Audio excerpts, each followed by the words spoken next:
YouTube चॅनलमध्ये तुमची मी लाडकी माधवी ताई तुमचं स्वागत करत आहे।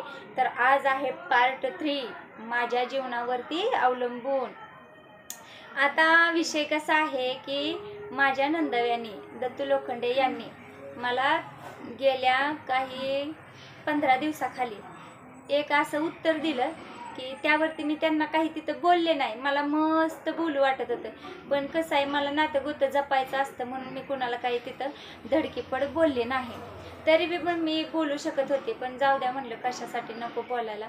आणि आता पण हा व्हिडिओ मी बनवणार नव्हते, पण कसं असतं माहिती आहे का, आपण जर एखादी भावना आपण व्यक्त नाही केली तर त्या पुढच्या व्यक्तीला वाटतं की हां ही मेंदी आहे त्यामुळे हिला काय जरी बोललं तरी सहन करेल। पण ॲक्च्युअलमध्ये एखाद्या व्यक्तीचा असा पण स्वाभिमान असतो की पुढच्या व्यक्तीला दुखवू नये, म्हणून मी त्यांना त्या दिवशी समोरासमोर काही दुखवलं नाही ना अजून पण माझा त्यांना दुखवण्याचा काहीच हेतू नाही आहे। हा व्हिडिओ त्यांच्या दुखवण्यासाठी नाही आहे, ही फक्त माझ्या भावना मी व्यक्त करते। कारण त्यांनी माझ्याबद्दल इतका भला मोठा गैरसमज निर्माण करून घेतला की त्या गैरसमजाला कुठंच बुड नाही, ते सारखं लुडबुड लुडबुड लुडबुड लुडबुड करते। त्यामुळे मला त्यांना काही जास्त बोलता येत नाही, कारण एखाद्याच्या स्वभावात मनात आणि हृदयात जर एखाद्या व्यक्तीबद्दल माया ममता प्रेम हे जर असेल तर त्या व्यक्तीबद्दल कितीही गैरसमज आणि किती अफवा उठवल्या तरी ती व्यक्ती त्या व्यक्तीला ॲक्सेप्ट करते।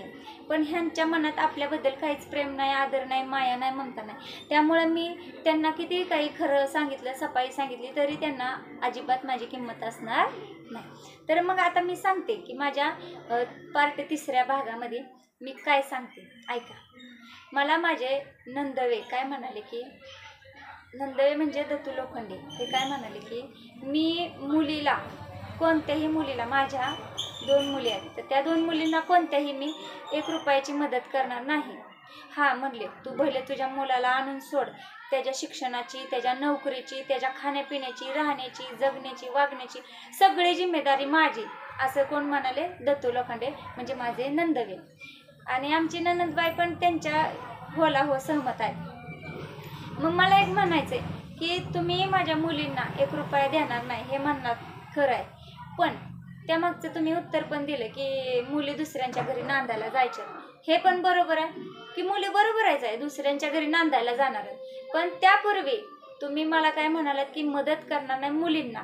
आता मला बोलायचं एक की माझे सासरे जेव्हा त्यांचा मुलगा म्हणजे माझा नवरा वयोभावाला यायच्या वेळेस लहान असताना तुमची लग्न झालेली होती, माझ्या ननंदबाईची लग्न झालेली होती। त्या 3ही ननंदांची मुलं 3 तर जाऊ द्या, पण एका ज्यांनी मला उत्तर दिलं त्यांच्या तरी त्यांच्या फॅमिलीला माझ्या सासऱ्यांनी बरेच दिवस सांभाळले। म्हणजे जेव्हा कामं नव्हती तेव्हा सांभाळले, जेव्हा काही अडचणी होत्या तेव्हा सांभाळले। म्हणजे काही लहानपणापासून त्यांची जी मुलं आहेत त्यांचं त्यांनी संगोपन केलं आहे, थोडंफार यांनी थोडंफार त्यांनी, असं दोघांनी मिळून संसार केलेला आहे आणि पुढे चालवला आहे। जेव्हा माझे सासरे माझ्या नंदाला पाहत होते, त्यांच्या मुलांना पाहत होते, तेव्हा त्यांनी कधी दुजाभाव केला नाही की ही माझ्या लेकीची लेकरं आहे, ती ही लेक म्हणजे दुसऱ्याची आहे, दुसऱ्या घरी दिलेली आहे, म्हणजे माझी मुलगी असं नका पण ती दुसऱ्याच्या घरी दिली हे असं माझ्या सासऱ्यांनी कधी विचारच केला नाही। त्यांनी मनसोक्त आणि मनापासून मुलांना मुलांचंच प्रेम दिलंय। मग मी काय म्हणते की माझ्या सासऱ्यांनी जेव्हा तुमच्या बायकोला जीव लावला, तुमच्या बायकोच्या मुलांना म्हणजे त्यांच्या मुलांना जीव लावला, तेव्हा त्यांची माया आटली नव्हती आणि त्यांच्याच नातवंडांना म्हणजे माझ्या सासऱ्यांच्या नातवंडांना म्हणजे माझ्या मुलांना, माझ्या मुलींना जेव्हा ही वेळ आली तुमचं प्रेम उसनं दिलेलं परत करायची तर तुम्ही देऊ शकला नाही का? असं तर बरोबर आहे की नाही मला सांगा। माझ्या सासऱ्यांनी जेव्हा माझ्या ननंदला बघितलं तेव्हा ती केलेली माया, ती केलेलं प्रेम, ती केलेली मदत, ती केलेलं सहाय्य, ती दिलेला आधार यांनी परत उसना मला द्यायला पाहिजे होता, माझ्या मुलींना द्यायला पाहिजे होता, पण त्यांनी देऊ शकले नाहीत। हे चुकतंय का बरोबर आहे? मला तुम्हीच सांगा। मला तिथं बोलायला होतं पण मी नाही बोलले, कारण कसं आहे माझ्या डोळ्यात प्रत्येक विषय आदर आहे। मी रागा वैतागात बोलेन, फार बोलेन, कारण कसं आहे मला करते तीच तशी।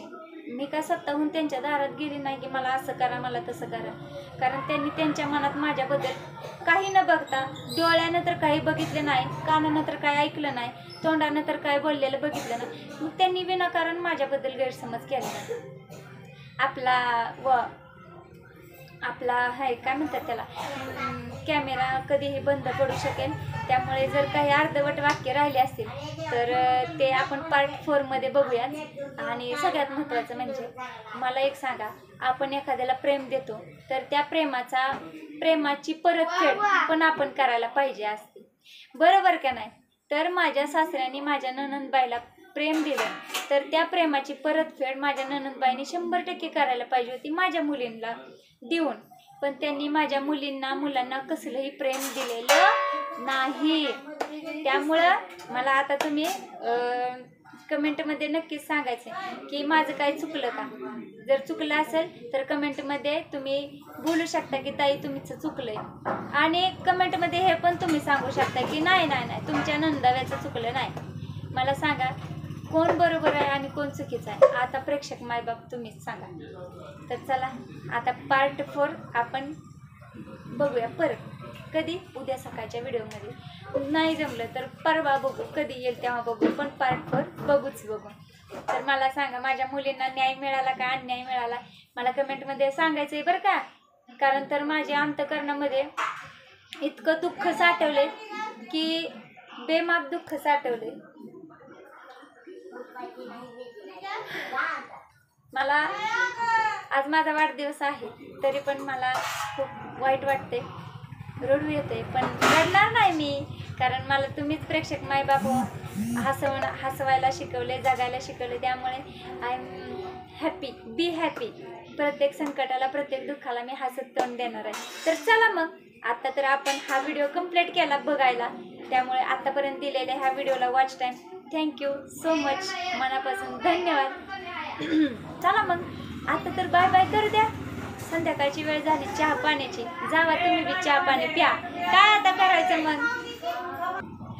चला मग बाय बाय.